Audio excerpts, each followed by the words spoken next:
Indo British advanced pain clinic నొప్పి మాయం surgery దూరం ఫర్ అపాయింట్మెంట్స్ 9155515563.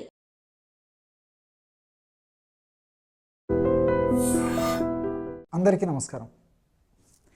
నేను మీ ఆయుర్వేద డాక్టర్ చిట్టిబొట్ల మధుసూదన శర్మని.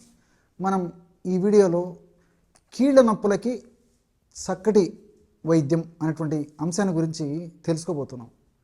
అసలు కీలు అంటే ఒకటి కంటే ఎక్కువ ఎముకల సముదాయం ఏదైతే ఉందో ఆ యొక్క భాగాన్ని కీలు లేదా జాయింట్ అని చెప్పేసి స్థూలంగా చెప్పుకోవచ్చు. ఈ కీళ్ళకు సంబంధించినటువంటి సమస్య ఉన్నప్పుడు కీళ్ళ నొప్పులుగా చెప్తుంటారు అన్నమాట సర్వసాధారణంగా. ఈ కీళ్ళ నొప్పులు మనకి 4 రకాలుగా కనిపిస్తుంటాయి. మొట్టమొదటిది ఆస్టియో ఆర్థరైటిస్. ఈ ఆస్టియో ఆర్థరైటిస్ అనేటువంటి ఈ యొక్క కీళ్ళ నొప్పి మోకాళ్ళ భాగంలో కలుగుతూ ఉంటుంది. ఈ మోకాళ్ళలో మాత్రమే వచ్చేటువంటి ఈ యొక్క కీళ్ళ నొప్పుల్ని సర్వసాధారణంగా స్థూలంగా ఆస్టియో ఆర్థరైటిస్ అనేటువంటి పేరుతో పిలుస్తూ ఉంటారు అన్నమాట. అట్లే మెడ భాగంలో సర్వైకల్ రిబ్స్, మెడ భాగంలో సర్వైకల్ వర్టిబ్రా అని చెప్పేసి ఉంటాయన్నమాట ఎముకలు. ఆ భాగంలో కలిగేటువంటి సమస్య, కీళ్ళ భాగంలో కలిగేటువంటి కీళ్ళ నొప్పుల సమస్యను సర్వైకల్ స్పాండిలోసిస్ అనేటువంటి పేరుతో పిలుస్తుంటారు.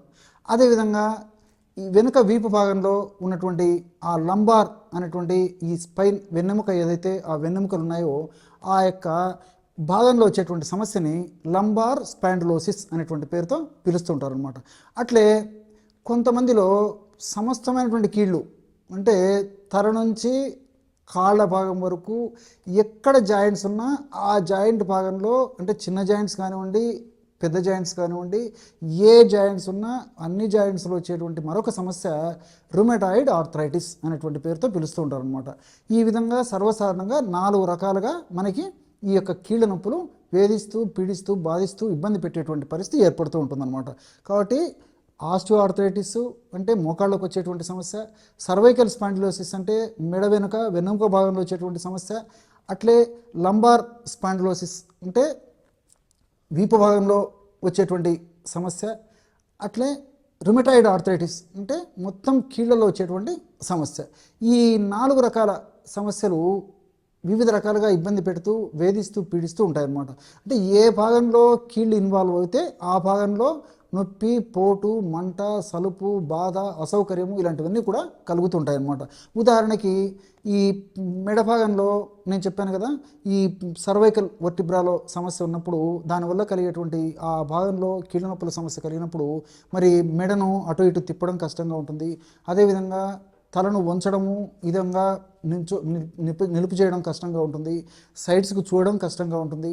ఆ యొక్క ప్రభావం చేత మెడ భాగంలో నొప్పి ఉండడమే కాకుండా భుజాల వరకు వ్యాపించడము, అదేవిధంగా భుజాల వరకు వ్యాపించడము, చేతుల భాగానికి వ్యాపించడం ఇలాంటివన్నీ కూడా జరుగుతుంటాయి. ఇలా ఏ భాగంలో అయితే సమస్య కలుగుతుంటుందో ఆ భాగానికి సంబంధించిన ఇబ్బందులు అంటే నొప్పి, పోటు, సలుపు, బాధ ఇవన్నీ కలుగుతుంటాయి అన్నమాట. మరి ఈ సమస్య తగ్గేందుకు అంటే నేను చెప్పినట్లు ఈ కీళ్ళ నొప్పులు ఏ భాగంలో కీళ్ళ సమస్య ఉన్నప్పటికీ ఇప్పుడు నేను చెప్పబోయేటువంటి ఈ యొక్క ఔషధం చాలా శక్తివంతంగా, సమర్థవంతంగా, అద్భుతంగా పనిచేస్తుంది అనమాట. మరి ఈ ఔషధ తయారీకి కావాల్సినటువంటి పదార్థాలు 3. అవేమంటే బాగా నిదానంగా రాసుకోండి. ఈ రోజుల్లో మరి ఏదో ఒక రకమైనటువంటి కీళ్ళ నొప్పుల సమస్య చాలామంది ఉన్నటువంటి సర్వసాధారణమైనటువంటి సమస్య కాబట్టి మరి అందరూ రాసుకుంటే చాలామందికి ఉపయోగపడుతుంది అనమాట ఈ యొక్క ఫార్ములా. ఎలాగంటే దుంపరాష్ట్రం, ఈ దుంపరాష్ట్రం పొడి ఒక 50 గ్రాములు తీసుకోండి. చాలా సువాసన భరితంగా ఉంటుందన్నమాట. దుంపరాష్ట్రం అని చెప్పేసి మనకు మార్కెట్లో దొరుకుతుందన్నమాట. దుంపలాగా ఉంటుంది, స్మెల్ చూస్తే చాలా సువాసన భరితంగా ఉంటుంది. అది తెచ్చుకొని చూర్ణం తయారు చేసుకొని ఆ యొక్క చూర్ణాన్ని ఒక 50 గ్రాములు తీసుకోవాలన్నమాట. మరి చూర్ణం తయారు చేసుకోవడం కూడా చాలా సులువు. లేదా ప్రామాణిక కంపెనీ వాళ్ళు తయారు చేసేటువంటి దుంపరాష్ట్ర చూర్ణం మీకు అందుబాటులో దొరికేట్లయితే అది తెచ్చుకొని కూడా వాడుకోవచ్చు. అదేవిధంగా బెల్లం ఒక 50 గ్రాములు తీసుకోండి. 3వ పదార్థంగా ఆవు నెయ్యి, స్వచ్ఛమైనటువంటి ఆవు నెయ్యి ఒక 50 గ్రాములు తీసుకోండి. మరి ఈ 3 పదార్థాలు మన వద్ద ఉంటే బ్రహ్మాండమైనటువంటి కీళ్ళ నొప్పుల ఔషధం మనం తయారు చేసుకున్నట్టు అనమాట. ఎలాగంటే బెల్లాన్ని మెత్తగా నూరేసేసి అందులో ఈ యొక్క దుంపరాష్ట్రం పొడి కూడా వేసేసి ఆ 2 కాస్త కలిసిపోయిన తర్వాత కాస్త ఈ యొక్క ఆవు నెయ్యి కలిపేసి మెత్తగా మాత్ర పక్కం వచ్చేటట్లు చేసుకోవాలన్నమాట. చాలా సులువు అండి, ఇదేం పెద్ద అక్కర్లేదు కూడా. సో ఆ రెండు నూరుతూ మధ్య మధ్యలో కాస్త ఈ యొక్క ఆవు నెయ్యిని కలుపుతూ ఉండాలన్నమాట. మరి బెల్లంలో తేమ శాతం ఎక్కువ ఉంటే ఆవు నెయ్యి నేను చెప్పినట్లు 50 గ్రాములు అవసరం ఉండదు, కొద్ది ఆవు నెయ్యి అయితే సరిపోతుంది. 30 గ్రాములు 35 గ్రాములు. బెల్లంలో తేమ శాతం తక్కువగా ఉండేట్లయితే నేను చెప్పినట్లు 50 గ్రాముల ఆవు నెయ్యి కూడా అవసరమవుతుంది అనమాట. కాబట్టి మనకి ఎంత అవసరమైతే అంత ఆవు నెయ్యి కలుపుకుంటే సరిపోతుంది అనమాట. ఈ పద్ధతిలో బాగా 3 పదార్థాలు బాగా కలిపేసి ఒక ముద్దలాగా తయారైన తర్వాత దాన్ని కుంకుడు గింజలు, పూకుడుకాయలు చేస్తారు కదా, కుంకుడుకాయలు లోపల నల్లటి గింజలు ఉంటాయన్నమాట.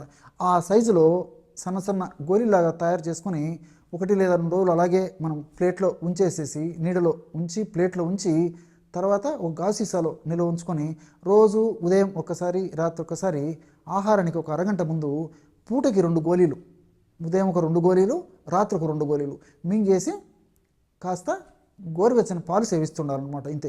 ఈ విధంగా సేవించడం వల్ల చాలా అద్భుతమైనటువంటి సమర్థవంతమైనటువంటి ఫలితాలు కలుగుతాయి. అంటే అది ఏ రకమైనటువంటి కీళ్ళకు సంబంధించినటువంటి నొప్పులైనా ఈ యొక్క ఔషధంతో చాలా అద్భుతంగా పనిచేసేటువంటి పరిస్థితి ఏర్పడుతుంది. కానీ ఇక్కడ మీరు మరొక విషయం కూడా తెలుసుకోవాలి.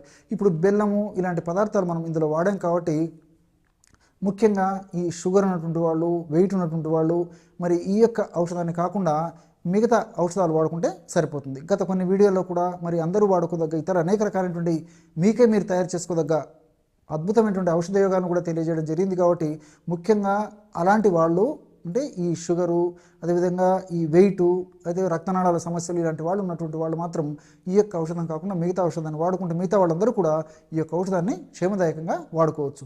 ఈ పద్ధతిలో వాడుకోవడం వల్ల చాలా సమర్థవంతమైన ఫలితాలు త్వరితంగా కలిగేటువంటి పరిస్థితి ఏర్పడుతుంది. ఈ యొక్క ఔషధాన్ని దీర్ఘకాలం పాటు వాడినప్పటికీ ఎలాంటి సైడ్ ఎఫెక్ట్స్ కూడా ఉండవు.